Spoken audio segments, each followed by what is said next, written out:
这崔行舟竟然如此不把我们连家当回事儿，想当然啊！母亲，你连家累世清流，几代人的颜面都被你给败尽了！父亲，你这是做什么呀？你给我闭嘴！还有你，方才散席时，崔行舟留下我单独训话，我这个做姨父的被他好一顿数落，为什么呀？还不是你们两个吃了雄心豹子胆，找那3个婆子去王府闹事儿。什么叫闹事儿？那个胡妹子本来就是个外室，你敢去跟太妃说人是你安排的？这偷鸡不成蚀把米！别说你只是一个外亲，你就是补天的女娲，也轮不到你去管淮阳王妃的事儿。王妃本来就属于秉兰的，他们崔家欠我们的。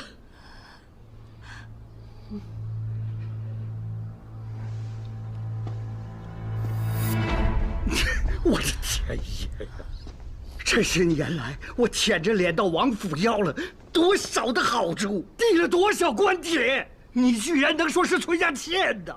这个欠字的一撇我都说不出口，你又是从哪儿借来的这张臭嘴？连寒生，你平日3棍子打不出个闷屁，你今天怎么了？你喝多了吗？你到底站哪头啊你？好了，别吵了。父亲，你有这种撒气的功夫，不如说清楚，表哥找你到底说了些什么？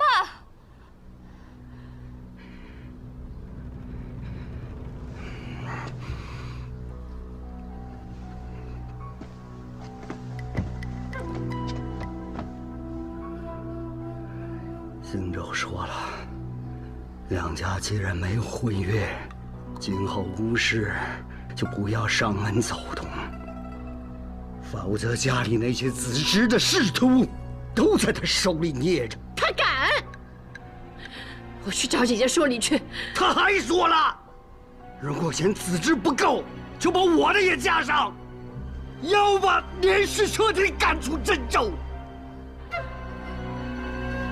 母亲，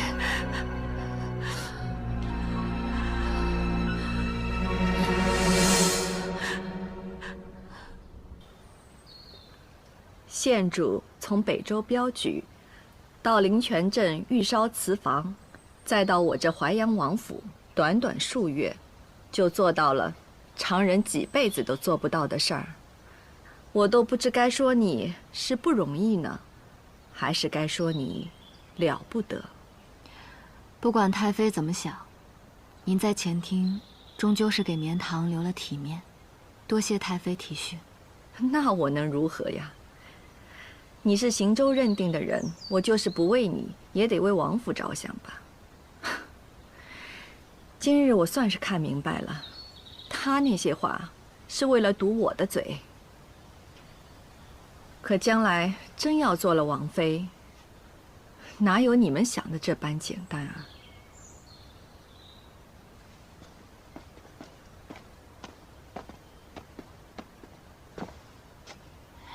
见过太妃，给县主问安。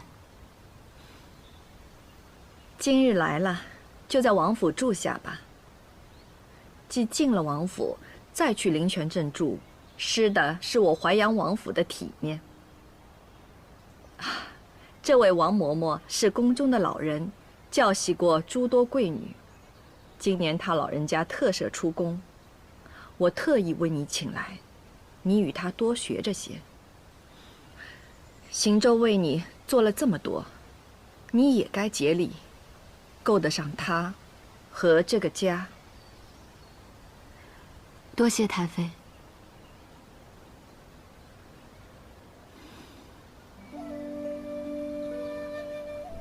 哎呀，如我所料啊，来了王府就回不去喽。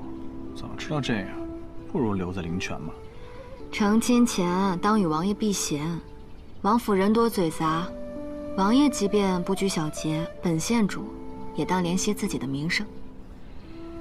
哼，你倒是学得快啊！啊，现学现卖，我怎么跟娶了王嬷嬷似的？这样的话，你倒不如牢记此训啊，别让母亲和本王失望。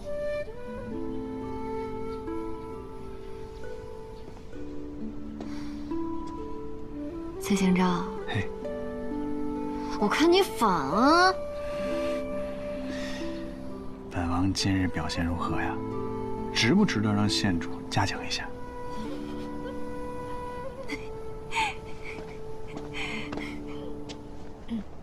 王爷，母亲，行舟，半夜3更有何急事啊？有一些事情，我要向母亲禀明。母亲，九弟，你也要澄清吗？五哥是我叫过来的，鲁王反了，陛下派我即刻东征讨逆。行舟，你不能去啊！你就说你病了，他们刘家人打刘家人，偏要你去做什么？母亲，东征必须获胜，否则其他的藩王闻风而动，朝局就不稳了。儿子若是抗旨，就会和鲁王同罪。母亲，你先回去歇息，我跟五哥说几句话，事后再向您细说。你可不能去送死，行舟。不会不会，姨娘，先送母亲回去。哎，好嘞，走吧，太妃，走吧。母亲放心。走吧。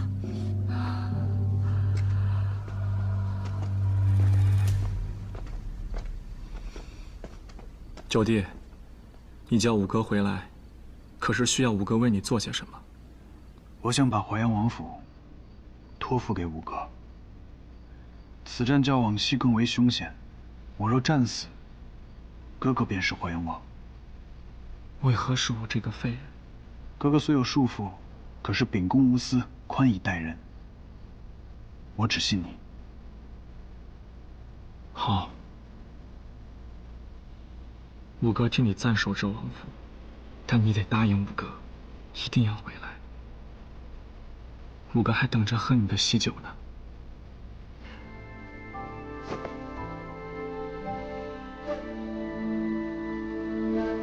三清在上，保佑吾儿行舟平安凯旋，少造杀业。若能平安回到真州，信善愿日夜焚香祷祝，孝奉大道。哎呀，罪过罪过！哎呀，罪过罪过！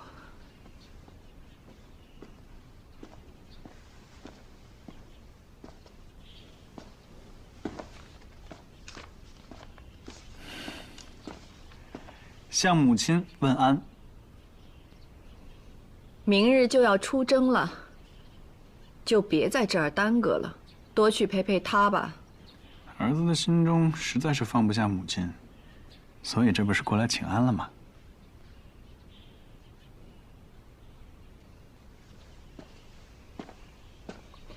你过去可从不对我说如此的话，可是他教你的。当然不是。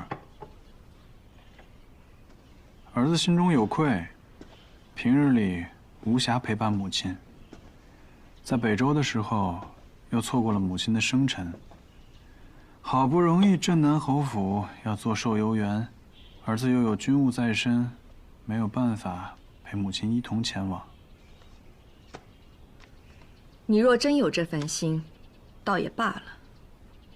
最近又是问安又是端水，比垂腿的总角小童还要乖巧，你就不怕为娘把喝进去的茶给吐出来吗？那不能。你就这么不放心这个柳绵堂？他若懂规矩，做母亲的自然是疼他这个儿媳的。那母亲能不能再多疼爱一点？你说什么？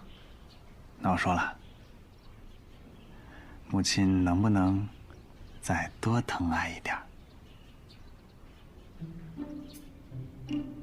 你休要打这个主意，这可是我们崔府的传家宝。那这不也是给历代王妃的传家宝吗？我跟她都已经签过婚书了。等他过了6礼，我自然会给他的。哎呦，母亲，多说无益。当初，你祖母也是等我进了青庐之后，才将这些信物交转给我的。为娘可是伯爵府的嫡长女，她不过就是一个县主，怎能逾越？那既然这样的话，儿子就只能多滞留几日了，把堂给拜了。你说什么？那母亲要遵循老祖宗定下的规矩啊，儿子理解的，不能怪母亲。要怪就只能怪儿子疑心病重，非要把这个信物给了他之后，才能放心的出征嘛。那这样的话，我就只能落得一个抗旨、延误军情的罪名，那我就担着吧。哎，你去哪儿啊？我去传军令，延后出发。不许去！我给他就是了。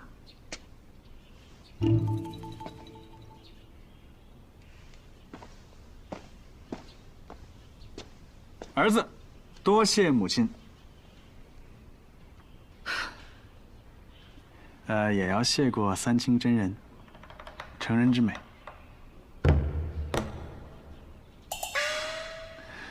母亲，儿子此番定平安凯旋。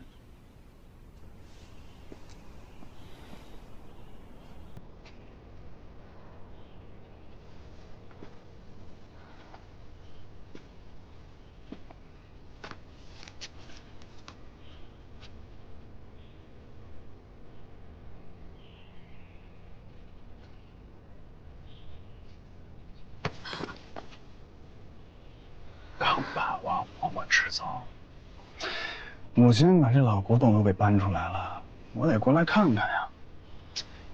不过你这面色红润的，倒不像是受委屈了。这才一昼夜，受什么委屈？走开，我要勤学。学什么呀？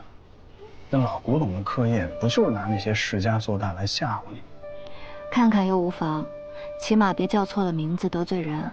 你可知，按照这上面的亲眷关系算下来，你在郑州有多少兄弟？147个。知道，都祝福啊。可人家定是挂在嘴边呢。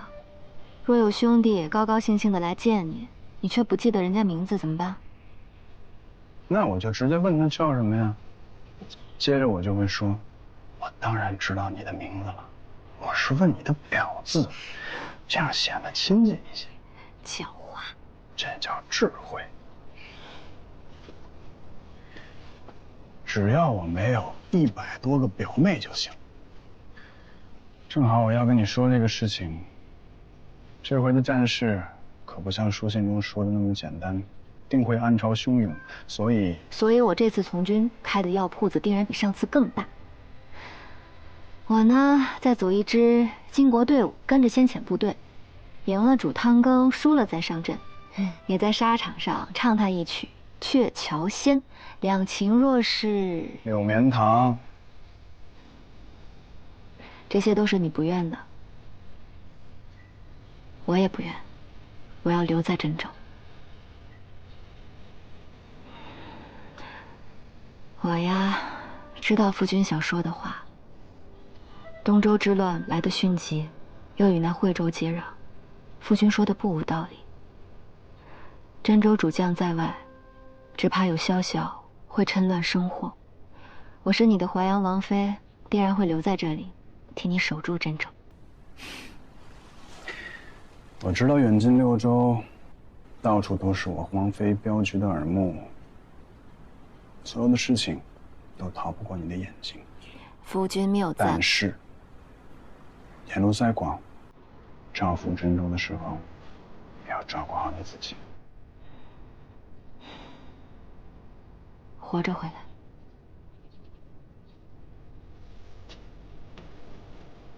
知道。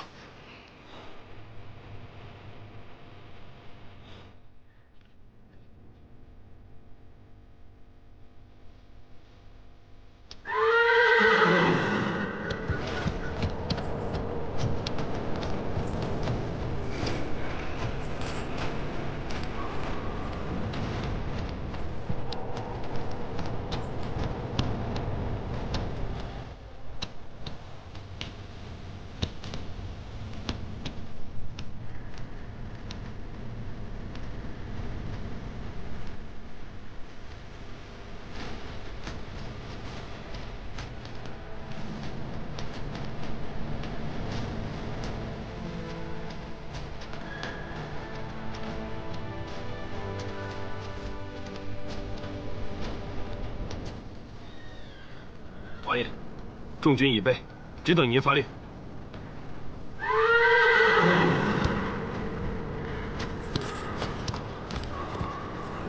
众将士听令，出征！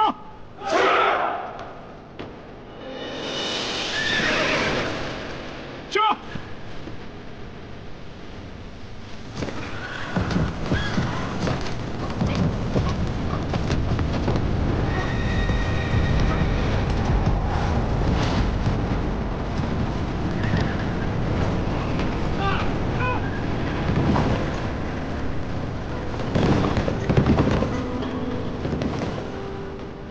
赵侯，武王府，我家王爷奉旨前去平乱，特让我来相告。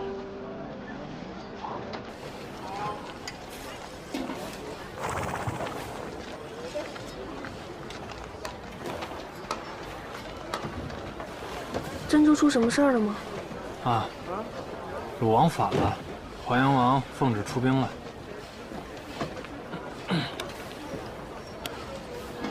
担心什么？我担心神松了，瓷器易碎。放心吧，有我这个真州世袭监粮官在，碎不了。那你要去打仗吗？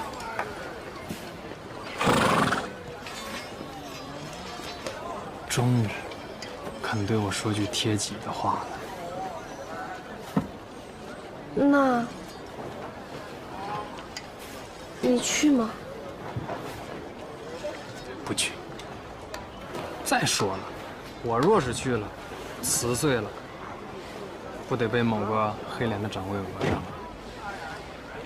又嘴里没个正经，谁会赖着你？再说了，谁脸黑呀？啊？我可以给你找个镜子，你自己照一照。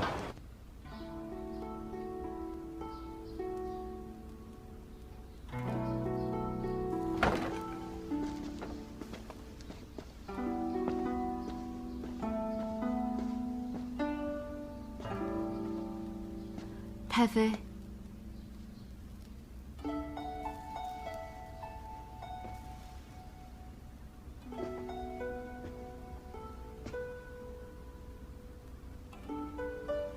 跪下。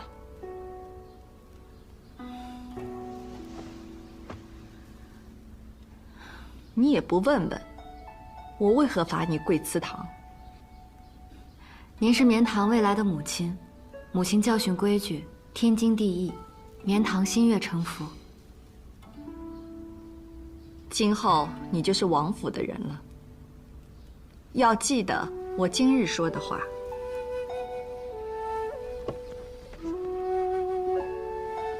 这是我淮阳王府的传世之宝，历代王妃都曾戴过它，多少名门闺秀都对它求而不得。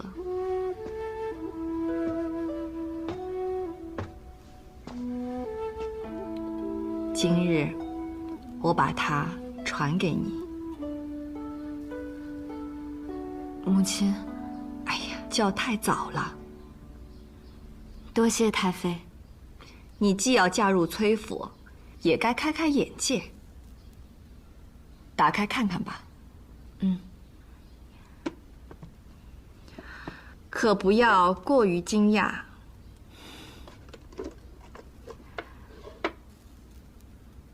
怎样？这钗子看着很古朴，到底是年岁深远的东西。你呀，还是眼界太浅。莫要，关门，熄灯。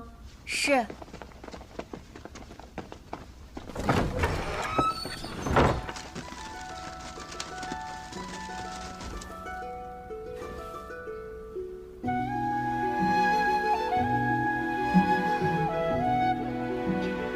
这下明白什么叫传世之宝了吧？夜明珠钗，老身也没想到，太妃竟然这么痛快的就给了。我就说今日得去吧，你还偏要徐徐图之，你图什么呀？不，定是表哥逼着姨母给他的。这差子连我平日里都见不着，真是便宜了那个小贱人。难道真的是我痴心妄想吗？秉兰，这原本都属于你的。我辛辛苦苦把你培育成人，带你看的每一本书，教你说的每一句话，都是按照王妃的规矩。凭什么突然来了这样一个外室，夺走了你的前程？可眼下大局已定，我又能如何呀？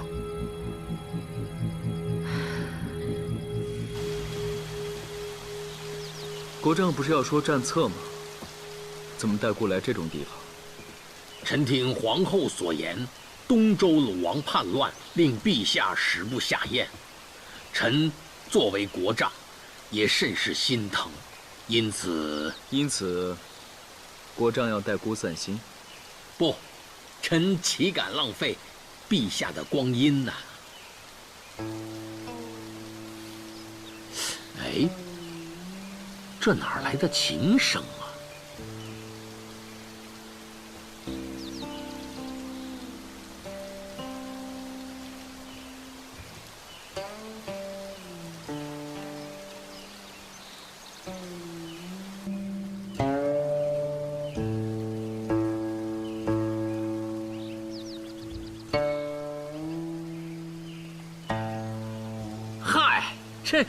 这丫头，哎呀，陛下息怒啊！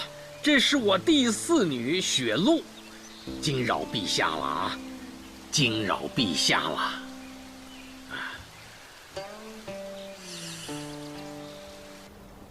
哎，都仔细点啊，抬高点。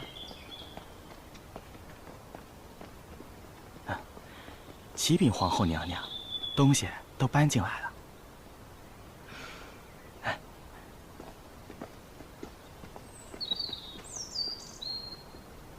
雪露参见皇后娘娘。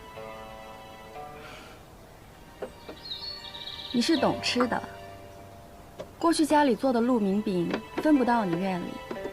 你若想念这味道，四姐今后时常做给你吃。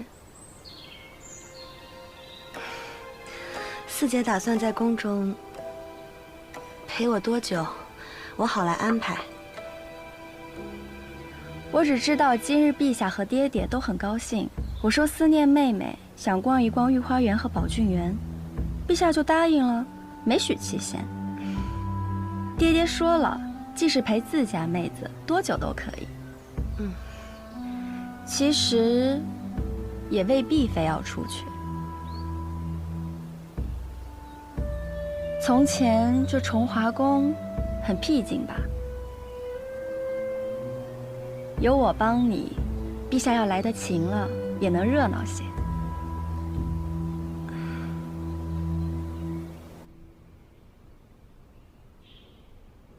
如何？的确是难得一见的佳品，就是沾染了些药味。药味？若我没猜错的话，你此时风尘仆仆地赶回来，是为了带你的新词去参加此次的御贡遴选吧？今年不同往年，改天换地了，灵泉镇的词商们都在加急筹备着。与他们相争，非我本意。我参加遴选，只是想得到我父亲的重视，能让他老人家打心底里认可我，这一切便值了。若我说，贺家此次必输呢？我深知陛下不喜灵泉青瓷的精致繁复，御贡品类的更迭是迟早的事，何况今年户部的官员已亲至灵泉镇，其意不言而喻。若灵泉青瓷失了御贡资格，那贺家身为皇商的数代基业也会因此动摇。还好，我真迹有可供参选的黑台青瓷。这些都是你辛苦打拼得来的，拱手相让，舍得吗？我终归姓贺，总不能赶在家族遇困、商会受冲的紧要关头上，和他们相争吧。你愿不计前嫌地帮衬你父兄，这般重情重义，我这个外人都会被打动。但你的父兄可会成情，记着你的好。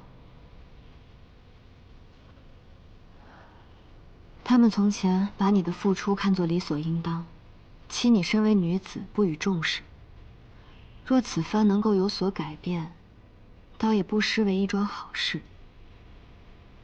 可若你的父兄仍不思悔改，乃至变本加厉，我希望那时你多为自己想想。身为女子，无论何时，自己所拥有的，方是安身立命之本。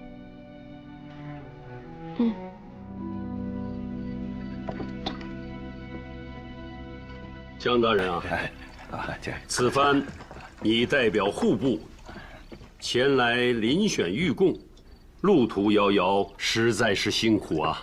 在下敬你一杯，来，敬江大人。敬江大人，江大人。贺公，来。我知你要问什么，只是，我也很为你们灵泉青瓷可惜啊。今年的御贡遴选，只怕是要无望了。哎呀，这选不上御贡，今后这买卖难做了呀。是啊，江大人，这是何意啊？我们贺家向来都是御贡首选呢。是啊，对，今时不同往日，当今陛下重简，不喜精致青瓷，更是对奢靡华美之风深恶痛绝。宫里用的那些，都收起来了。这不能够啊！是，那陛下他到底是偏爱啊？哦，偏爱古朴沉静之物。只是这宫廷中所用的器物，又不能失了典雅端方之韵味。什么算是？我也很是为难啊！今年的瓷器遴选，只怕是要踩空了。不仅是你们灵窑，其他几个产地只怕也是无望了。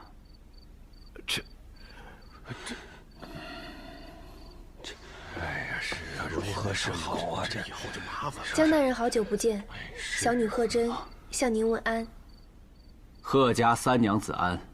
真儿，你怎么回来了？你这个丫头，你！我从窑上回来的，新窑的黑胎青瓷烧制成了，就紧赶慢赶回镇上给江大人过目。黑胎青瓷。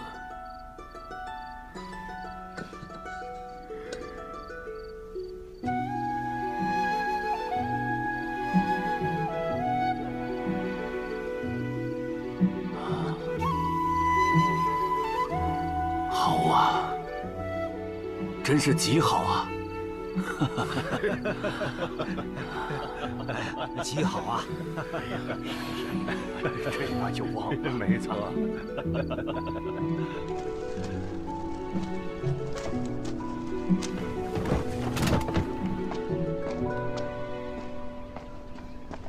侯爷，侯爷，您终于回府上了。本侯刚回真州，还要见母亲，不见客。哎，侯爷，您不会还在生气吧？为何生气啊？我那不争气的妹妹，那逃婚的贺真啊，跟个没事人一样就这么回来了，她太不像话了。她回来了？在哪儿？就在家中。她逃婚都是她一个人的主意，这回她回来了，可得好好治她的罪。带路。哎。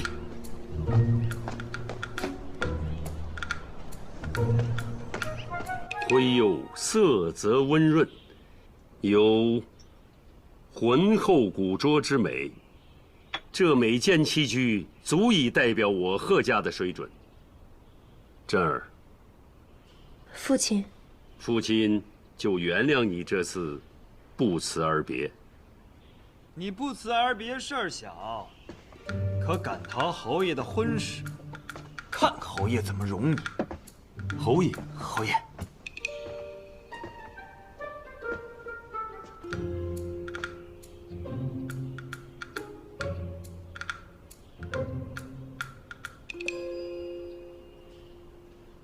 你兄长在我侯府门前乱叫，我是不得已才来的。你不会怪我吧？贺公，令郎口中的婚约，当初是怎样一桩赖事，您心里应该清楚吧？贺娘子清白如许，她的为人跟她做的瓷器一样。至善至真，不妨告诉你们二人，这些瓷器里就有本侯亲自拉的坯。贺娘子是我的掌柜，我见过贺娘子对瓷器的精诚，本侯敬重她。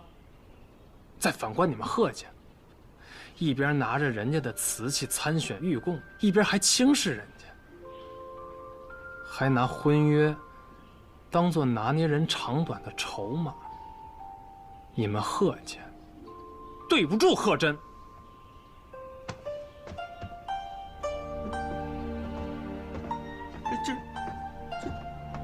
哎呦，哎，爹，英七娃，你的伙计不光能干活，还能护主。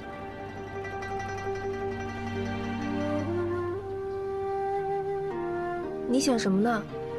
这些瓷器里可没有你拉坯的。那没有功劳，我也有苦劳啊！我还一直陪着你呢。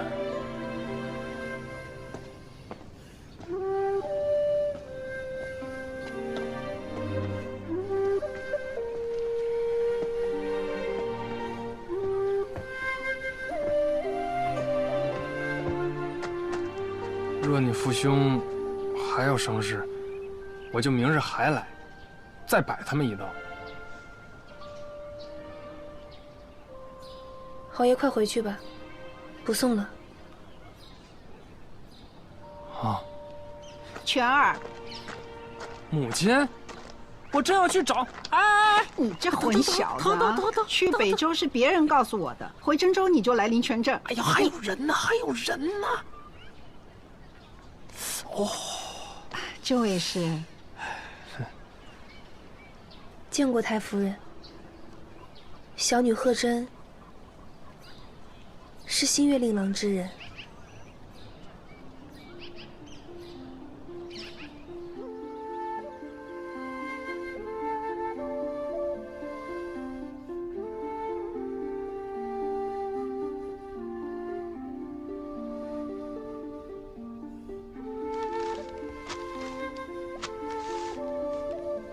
什么意思？你应该明白吧？太夫人误会了，您放心，我和侯爷还没到那一步。那就赶紧走到那一步，别踌躇不决的了。这银钱你拿着置办嫁妆，不够了再管我要。可是我之前落了您和侯府的面子。唉。贺府的事儿，还有你这几年的经历，全儿都跟我说了。这么好的小娘子，怎可在家中受委屈呢？要我说，这婚逃得好。还有啊，那御贡遴选之事，若有什么需要帮忙之处，尽管与我讲，侯府替你出头。太夫人的心意，真儿感激不尽。只是，女子立于世，不能总仰望他人碧玺，还得学会自己处理。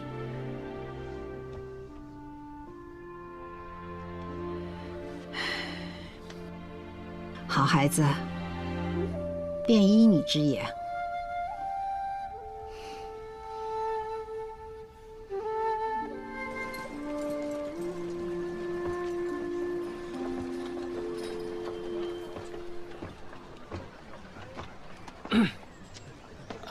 母亲说了，待遴选事毕，就上你们家去提亲。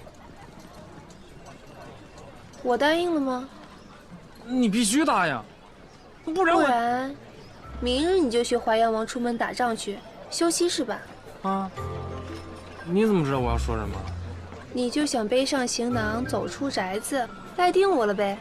没给你工钱，因此你想让我以身相许？这我倒没想过。你这个主意好。不愧是我掌柜的啊，妙。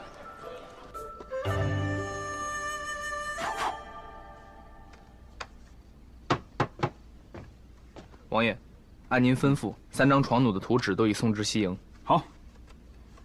其他的呢？其他的是就我白日给你的家书。白日是？对啊。哦，昨日的和前日的都已经让影卫送回去了。今日、白日给你的家书。我不知道那里边有家书，我都送去军营了。我。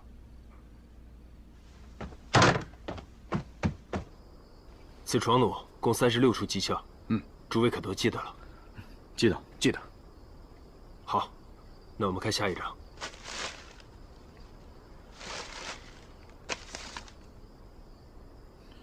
王爷竟用了自己的命号，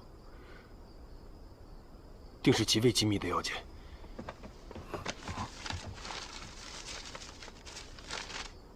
轻轻利剑。王贵。王爷，末将在。声音太大了，我在外面听得一清二楚啊。属下失职，王爷心思缜密，属下佩服。只是这轻轻利剑是怎样一条精妙计策？先别说什么计策，你在此等环境之下，就把这封密信就这么大张旗鼓地打开了，妥当吗？确实不妥。兵不厌诈呀！我这是考验你呢。我说不妥就不妥呀！你此等心智，你如何领兵打仗啊？大意。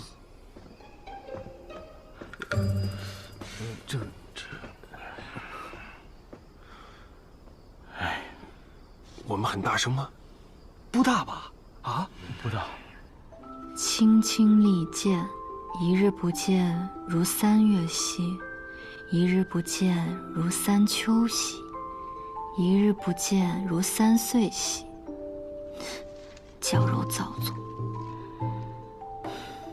此行未留字帖，便以此书为帖，请夫人将这篇王风才阁誊摹10遍，归期检。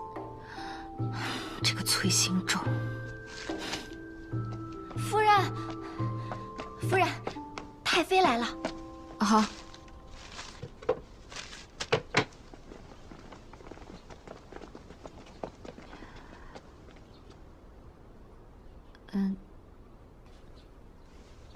太妃，这是过几日镇南侯太夫人散寿，广邀真州的贵眷吃曲水流觞宴。王府的司仪新做了几个款式，都拿给你试试。多谢太妃美意，王爷刚给我送了许多衣裳，我还没来得及穿呢。他一个粗俗男子懂什么呀？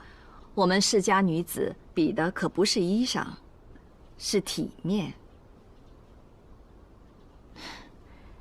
太妃放心，后日镇南侯府，绵堂绝不会让您输了正式和体面。一个个愣着干什么呀？赶紧给县主更衣呀！县主请，抱歉。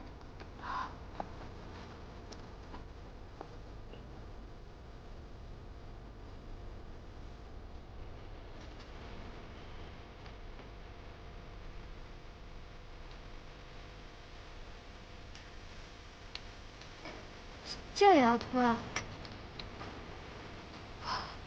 要是再放一些，放一点，要喘不过气了。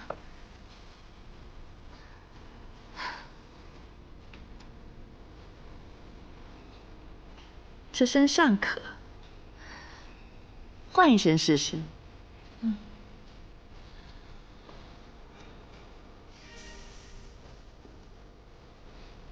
这身也不错。哎呀，果然什么衣裳都衬得起来。我年轻时候呀，最爱这颜色了，也适合你。哎，再换一身我看看。啊。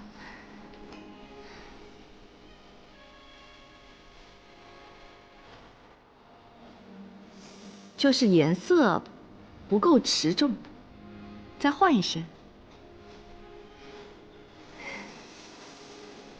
好看，真的太好看了！哎呀，转过去我看看。哎呀，这后面也好看。哎，再转过来。啊。哎呀，真正的是个美人坯子呀！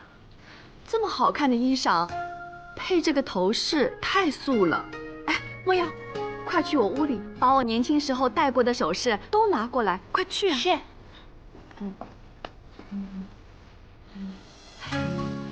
真好看。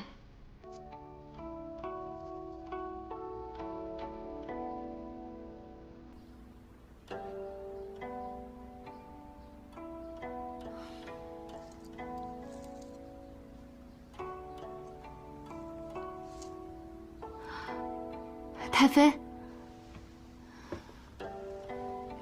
我呀，生平最爱打扮。以前福儿未出阁的时候，在真州可是出了名的品貌贵重，这些好行头都是出自我手。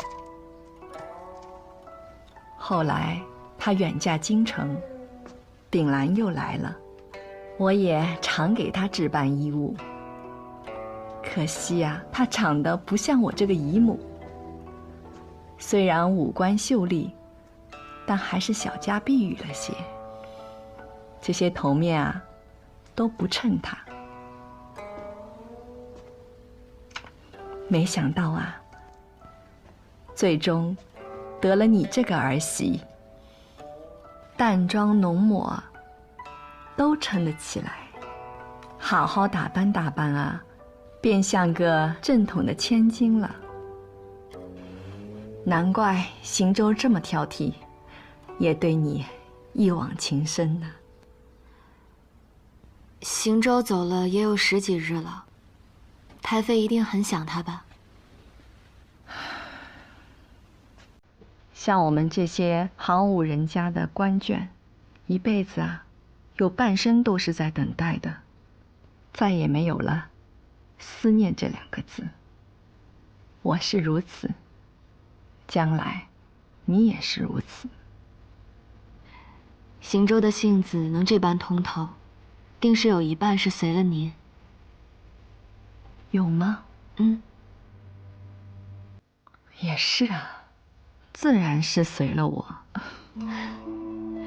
君子讷于言而敏于行，邢州这么爱重着母亲，那定是从幼时耳濡目染，所以不管他身在何处，定是心中都时刻牵挂着母亲，牵挂着这个家的。什么牵挂，也比不上一句“诸事平安”。你是不知道，邢州从军以来，还从未给家里写过一封报平安的家书呢。没有过吗？他给你寄过？从未有过。那你也别盼望了，以后就习惯了。哎呀，这些发饰就没有能配得上这根簪子的。你还有别的发饰吗？可能没有太合适的了。无妨，拿出来我都看看。真的没有了。哎呀，妆奁不就在这儿吗？这是邢州的笔记。青青利剑，一日不见如3月兮。这是他给我的字帖。字帖？出征前留给我的，没有写过家书。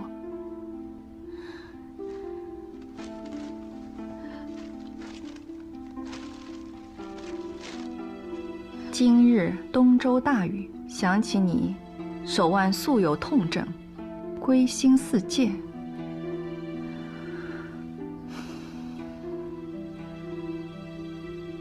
太妃，行舟定是也很思念您的。行了，你们通上书信，我也就放心了。只是我不知道你手上有痛症，叫下人好生伺候着吧。毕竟要回这么多家书，也挺累人的。不碍事。天色不早了，就不扰你歇息了。太妃，留下来用晚膳吧。厨司做了您最爱吃的小点。莫要，回屋。太妃。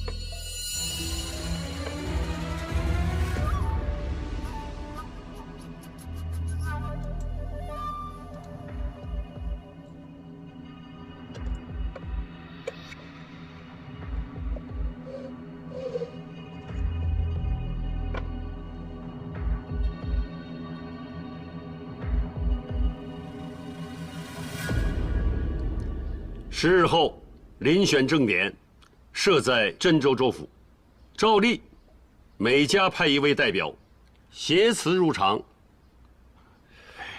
贺老会长，我们这几家都没烧出黑胎青瓷，去了，只怕也是白去啊。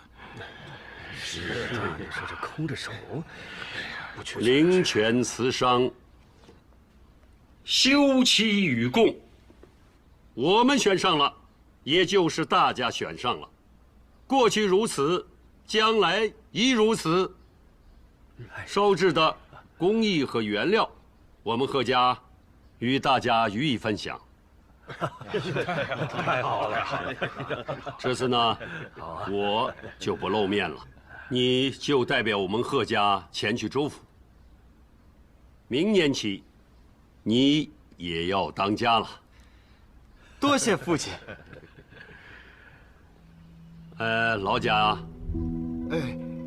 你年纪也大了，也该让儿子见见大世面了，不然江大人都认不出来他是谁呀！贺公说的是啊，回头我也让犬子出去历练历练。诸位，我何时说这东西是贺家的了？这什么意思呀？三妹，你这是什么意思啊？黑胎青瓷是我在北周所创，这是我真迹的，便是选送，也该以北周真迹的名义去。笑话！还什么真迹？你那真迹的真字儿还是父亲给你取的呢。真迹，就是我们灵泉贺家的封号。没错。真儿，咱们都是一家人，你怎么能说出这种让人寒心的话呢？我不仅说出这话，就连烧制的工艺、原料，我一样都不会给。反了你！忘本的东西，你敢？他有何不敢？县主，县主，谢谢。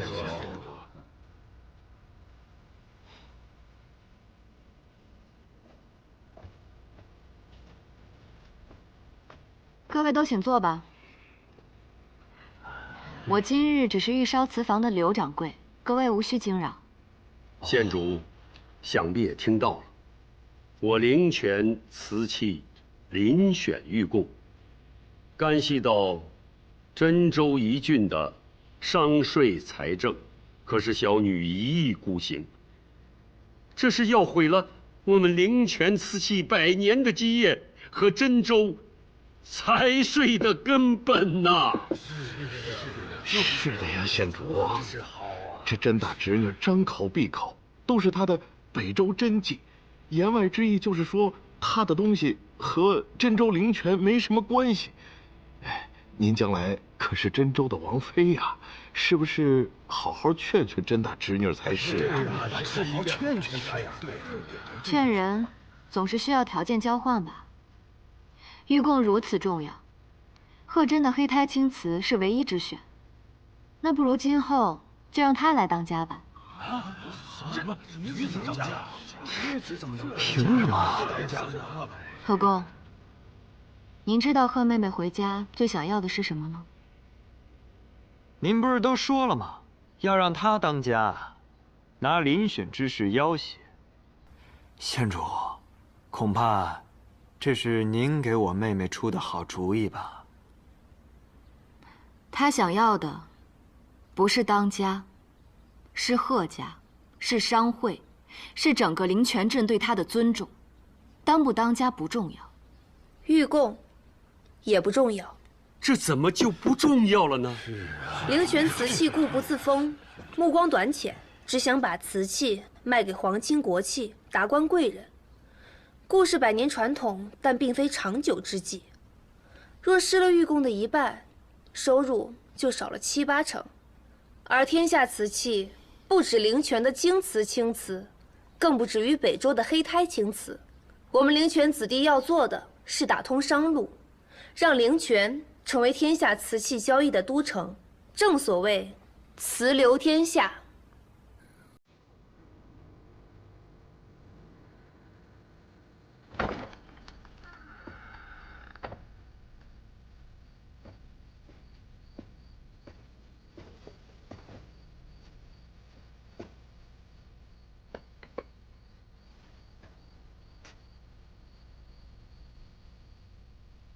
你不是一直想要贺家吗？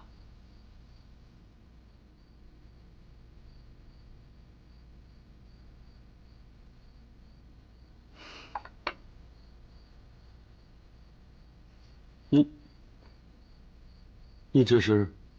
父亲眼里有了女儿，女儿才有贺家。继承家业，其实对女儿来说并不重要。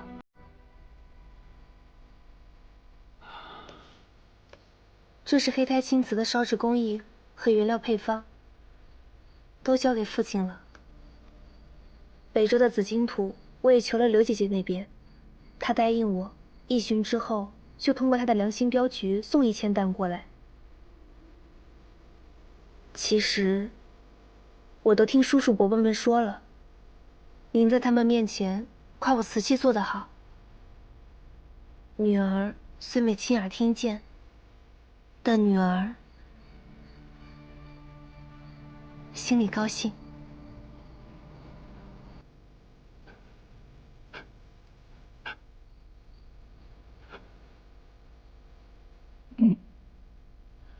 舍不得啦？用不着，那2位大婚的时候，咱们还得回来嘛，是不是？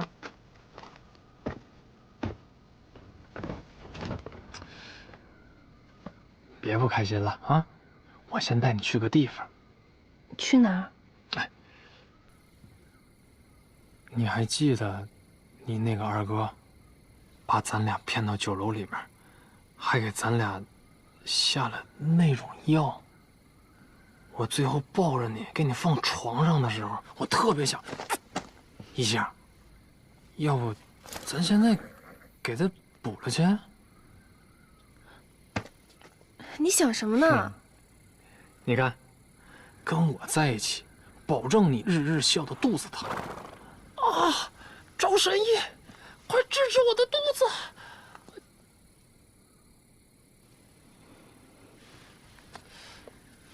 怎么又不高兴了？赵全，跟我去深山做瓷器，你当真不后悔？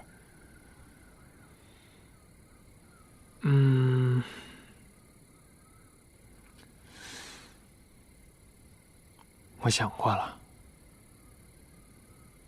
我什么都可以不要，但我只想永远跟你在一起。你做瓷器成功了，我就跟着你一起笑；你做失败了，我逗你笑。只要你愿意，我就永远给你当伙计，不管天涯海角，我永远陪着你。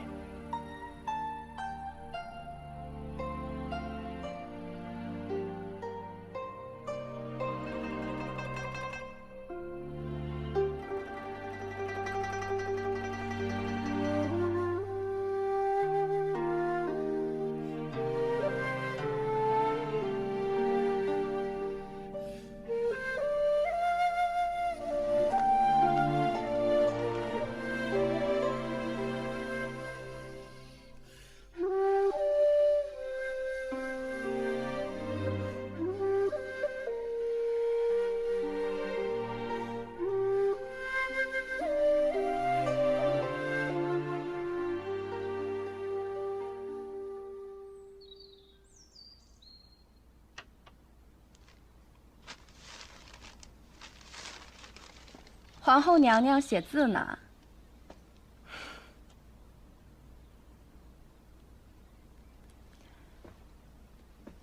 这是你的字吧？姐姐喜欢这幅字。我见过那么多墨宝，就喜欢你的字。这一幅尤其见比例，正好我那处墙上太空了，得挂点字画才好。四娘子，坤是皇后用的。我虽喜欢这个坤字，可论尊卑，皇后在外人面前，我是绝对不敢僭越的。只是论长幼，我又是季妹妹的嫡姐，也不好居下。妹妹可还记得我常常佩戴的那块玉佩？不如妹妹在坤上加上一横，写一个申字。一为美玉，玉又为实，正与我们姊妹相称。这个申是要压皇后的坤字一头啊！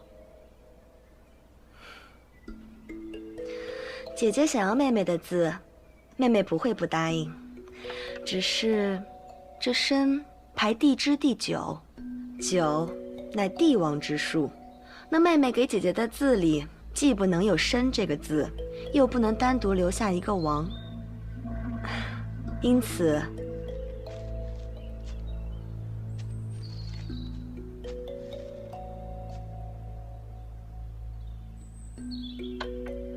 妹妹送姐姐一个坤字旁边的土字吧，意为做人应脚踏实地，如何？我不要。姐姐，皇后送的，你得要。雪霁，你可别忘了父亲的叮嘱。拜见皇后娘娘。进。娘娘，老奴是来传圣谕的。陛下说了，天气转寒，宫内的气象也相应变化，添衣必经，但不能浪费，要开源节流，减少那些个滞留在宫内的闲杂人员。这是何意？我岂是什么闲杂人员？您当然不是。陛下特地关心四娘子，说宫内有什么要逛的园，等您逛好了，好送您安全离开。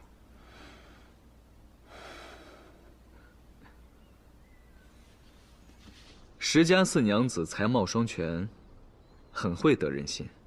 嗨，小女不过是读过一些书，会些雕虫小技，上不了台面的。国丈在我面前谦虚就算了，在议亲的时候，可不能这么说。议亲？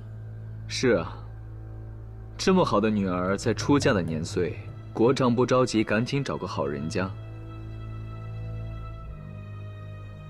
国丈怎么面露愁色？可是没有合适的人选。要不姑来做主，为四娘子挑个合适的簪缨子弟赐婚。不过四娘子也要上心，日日在宫中找姐妹玩耍，岂不是要蹉跎了？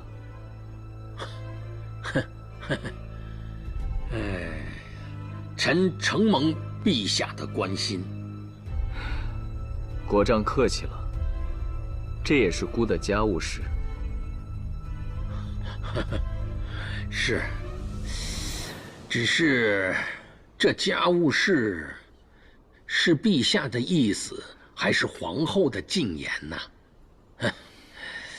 恕臣直言啊，皇后这生母过世的早，自幼无人管教，这骨子里头还一直有着庶出的小家子气。微臣皇后是姑见过最蕙质兰心的女子，这是姑的意思。今年的花开得比往年都好。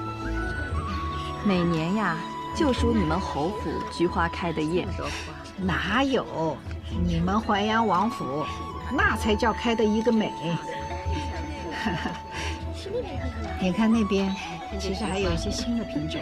到那边看看吧。这是什么品种？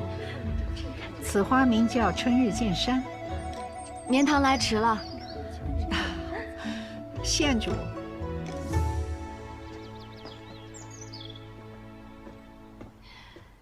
恭贺太夫人芳尘，绵堂今日来迟了，还望夫人莫要怪罪。生分了，县主今日能来，我真是太高兴了。绵堂见过太妃，见过莲夫人、莲娘子。哟，这县主头上的珠钗似玉非玉的，也不是什么翡翠，莫非是？是夜明珠。夜明珠，就有金丹那么大。苏文崔府有一只传世的夜明珠钗，便是这个宝物了。早已不是什么时兴的款式，也算不得宝物。在家里放久了，怕蒙灰，绵堂戴着又好看，就随便让它簪一簪。恐怕要等天色暗下来，才能入得了各位的眼。哎呀，这离天暗还有一段时辰呢，我真是等不及看一看这夜明珠的光彩了。是啊，太夫人，开席前先让我们一睹为快。是啊，是啊。既然如此，诸位夫人，趁着其他女眷还没有到齐，就请随我到茶室吧。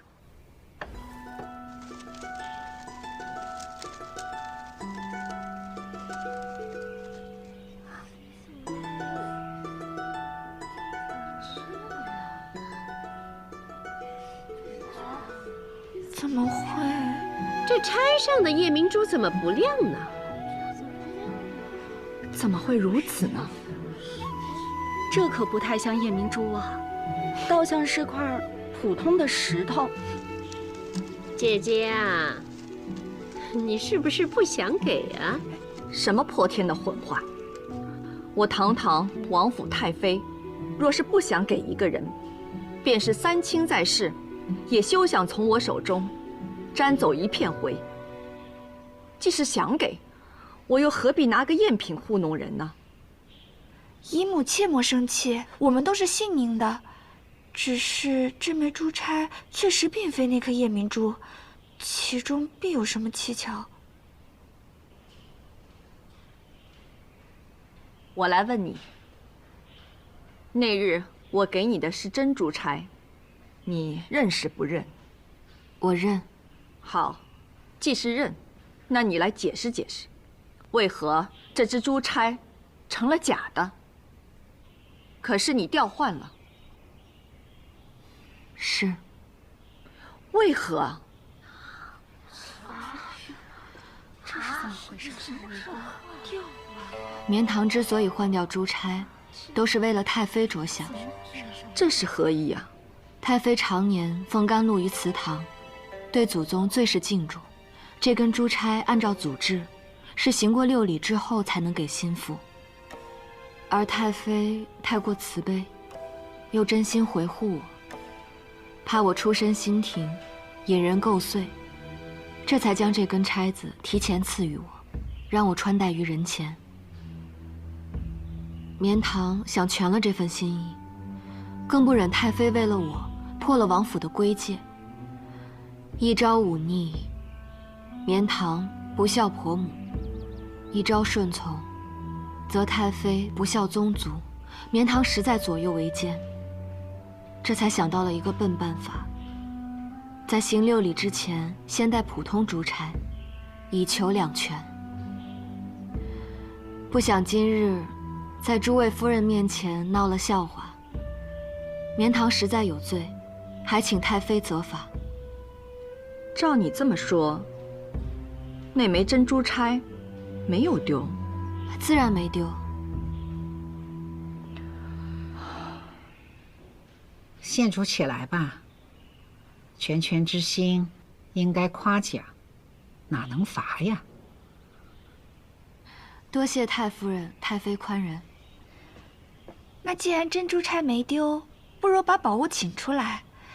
一则为县主误会缠身，最是需要证明清白的；二则，我们这些人胃口都被吊了1日了，是真想亲眼一睹这夜明珠的芳泽呀！是啊，这，秉兰，这就是你不懂规矩了。这珠钗怎么请得出来呢？要看也得去王府才行啊！哎，大家说是不是啊？是啊。太妃，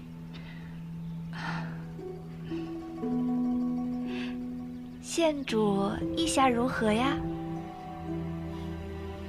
欢迎之至。每年这个时候啊，都是最好看的时候。这些花都是稀有的品种，我看了还是您。连大人遇到一桩劫案，事关王府。怎么了？啊，姐姐，寒山他遇到一桩劫案，事关王府的。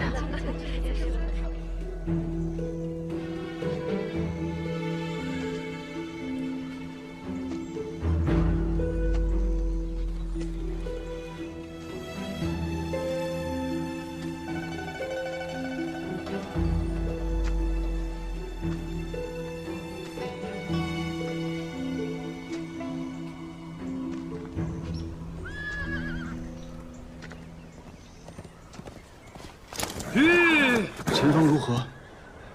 王爷，援军何时能到？前方先报，齐鲁2军并未派兵增援，他们按兵不动，不知何为。不仅如此，原本前往东岭关的鲁王左翼军也未受牵制，正转道折返往同域而来。届时，一旦与谷外右翼军形成围势，夹击之下，我们毫无胜算。王爷，眼下我们该怎么办？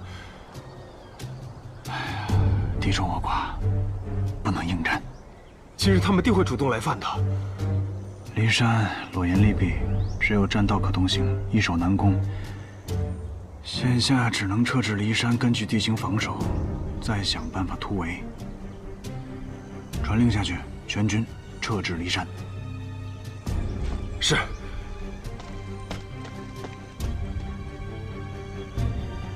把人带上来。参见太妃，小的姓顾，是永利当铺的东家，在真州从当已经10年了。把你刚才说的再一五一十说一遍。哎，昨日小店来了一位客人，是一位女使，说要典当一枚珠钗。小的一看这珠钗就知道不是凡物，细问之下，他才说是淮阳王府之物。哎，贵人们请看。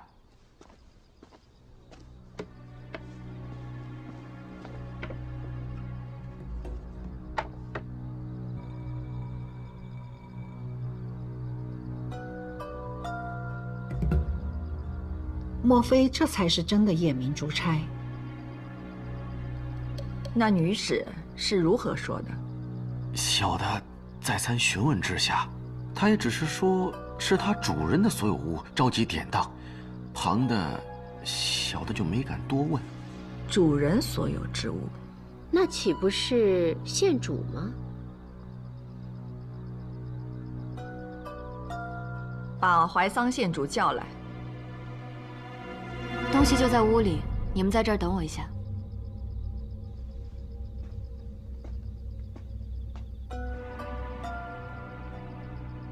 秉兰就是想不通，她将来当上了王妃，珠钗总归是她的，何必要典当了去？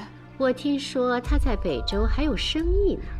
这便是了，再赏赐也终归是王府的东西，哪有真金白银贴给家里来的实在？这就是小门小户的德行，想入王府，还是要看门当户对。好了，都别说了。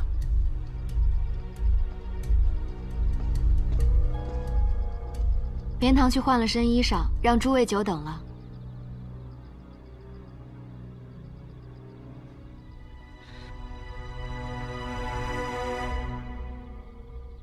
我看县主头上这颗，好像更亮。是啊，怎么会有2枚珠钗呢？这个假把式，竟会落到太妃手里啊！假把式？假的？你如何觉得是假的？因为是我做的，用玉石粉和萤石粉称量混合，熔炼成浆，涂抹在瓷坯毛珠上。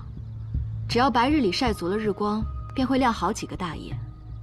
灵泉镇瓷窑师傅那儿有具体的方子，给1匹绢就能做。假的一摔就会碎，不信的话，可以试试。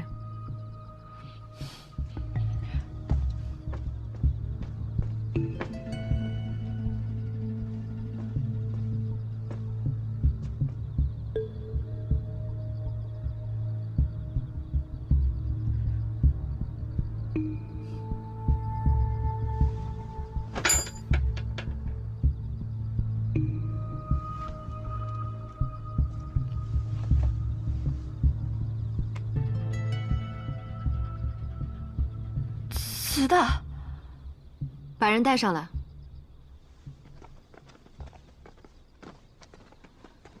王嬷嬷，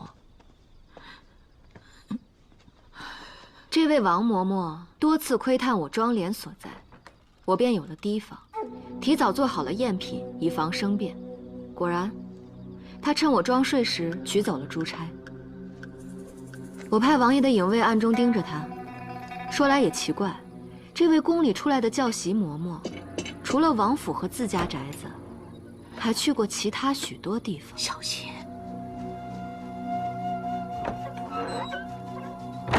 比如莲府。你不要血口喷人！我只不过让他来过1次，教下面的庶女规矩。1次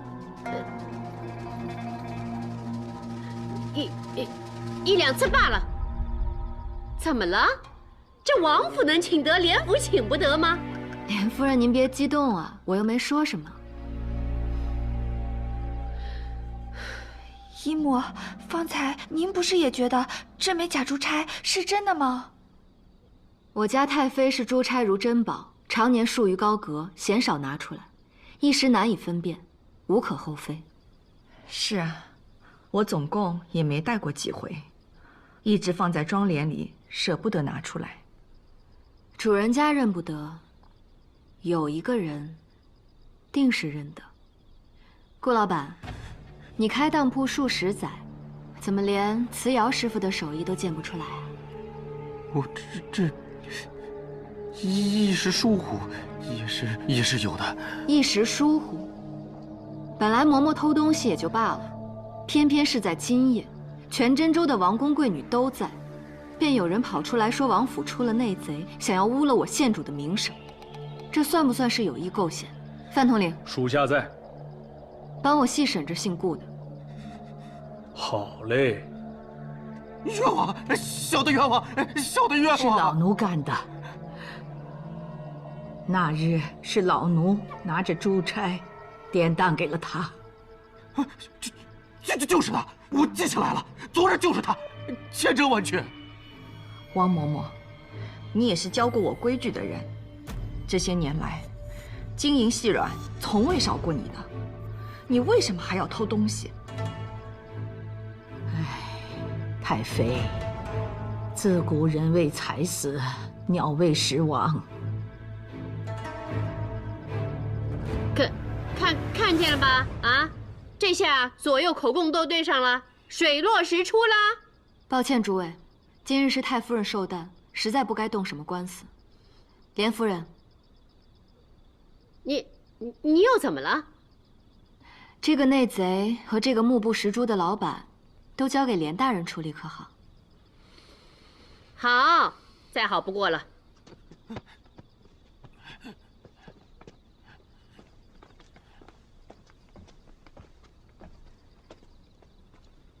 县主，你受委屈了。你可知错？县主，这是何意啊？今日珠钗有疑，你第一个发现，不去盘问经手的下人，反而将矛头指向了我，一口咬定此事当中必有蹊跷。你这是要让这么多贵人看王府的笑话呀？不是，我只是一时着急。太妃这么多年都谨言慎行，凡事都以王府的颜面为重，连我这个初来王府的都记在心里。你自小在王府长大，怎么就记不住？碧兰知错了，碧兰只是着急找珍珠钗，一时糊涂，不会说话。不会说话，因此才便不要再说了。王府不缺你这点主意。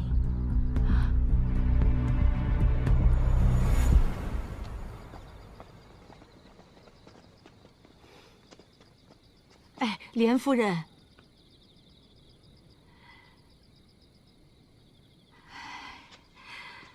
我还有些提己话要和连夫人说，烦劳您稍后。有话赶紧讲。哎，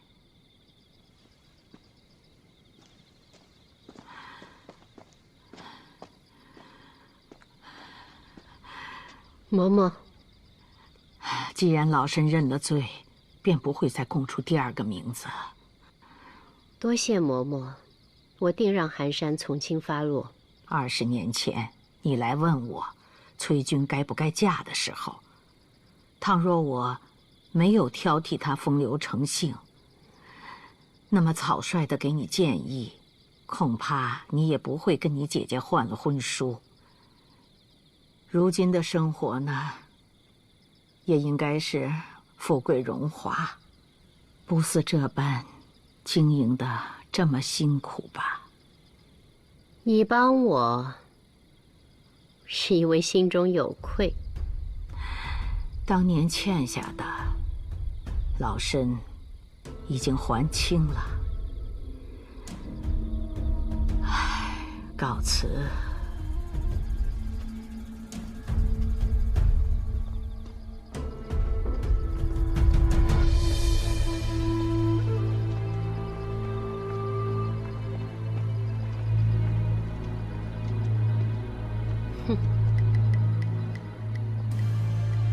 哎呀，这王府本来就属于我的，即便不属于我，也属于秉兰的。我不认命。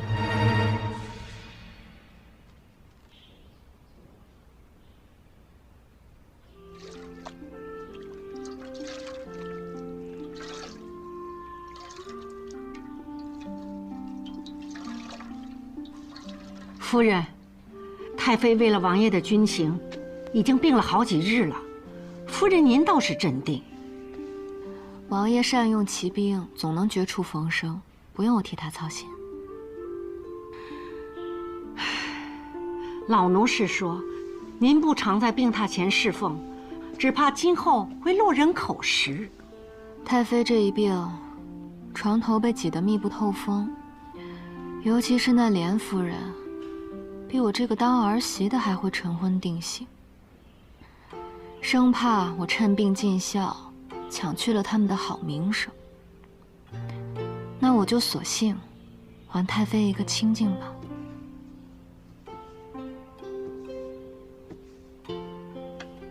哎呀，练了这么久的字了，总算有点行舟的风骨了。县主，太妃请您过去一趟。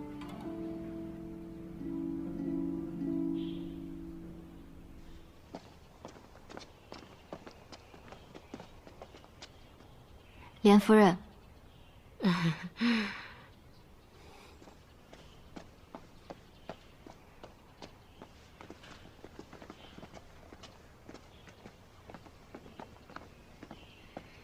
这孩子们的婚事啊，也是我心中的头等大事。且都回去吧，必然让你们都称心如意。多谢太妃。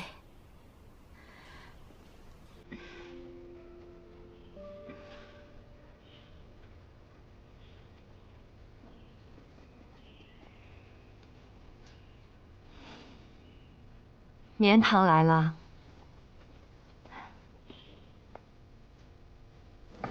太妃，好些了吗？好多了，就是闷得慌，想找人说说话。坐吧。嗯。昏睡了这几日，只在人堆里匆匆看你一眼。我知道行舟出事，最担心的人除了我，便是你了。只怕这屋子里最信任行舟的也只有我们了。太妃，您别太担心，行舟一身的本事，定会逢凶化吉的。是啊，我如今也不担心了，只盼着人能回来。这王府的男子出了门，留给女子的就只是等。以前老王爷纳妾的时候，我心中也不甚情愿。你说哪有女子愿意分享自己夫君的？可如今老王爷不在了，才发现他纳妾的好处，便是给我留了许多可以说话的姐妹，不至于寂寞。这夫君在世还好，可等恩宠不在，成了魏王人，就要夹起尾巴做人。儿女的前途，全悬在了当家主母一个人的身上。等你日后成了王妃，你就知道这等权力的滋味了。女子的好颜色能维持多久啊？唯有贤德才是经年不变，叫人敬重的。太妃说的是，因此一直我也没有在追求什么权力，我的心胸也没有太妃那么宽阔，我只盼着一生一世一双人。